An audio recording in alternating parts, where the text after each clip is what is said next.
புத்தாண்டு வரவேற்பை முன்னிட்டு ஏற்பாடு செய்யப்பட்டிருந்த இசை நிகழ்ச்சியில் கலந்து கொண்ட 4 மரணமடைந்த சம்பவத்திற்கு போதைப்பொருள் காரணமாக இருக்கலாம் என சந்தேகிக்கப்படுவதாக சிலாங்கூர் மாநில போலீஸ் தலைவர் டத்தோ உசேன் ஒமார் கான் கூறினார்.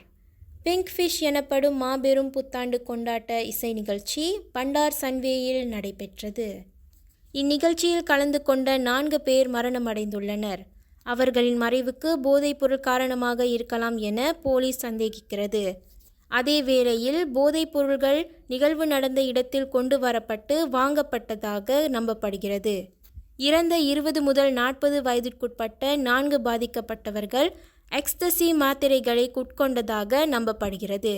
ஆனால் உறுதிப்படுத்தலுக்காக நச்சியல் ஆய்வியல் அறிக்கைக்காக போலீஸ் இன்னும் காத்திருக்கிறது. இது தொடர்பான விசாரணைக்கு பலர் அழைக்கப்படுவர் என்று அவர் கூறினார்.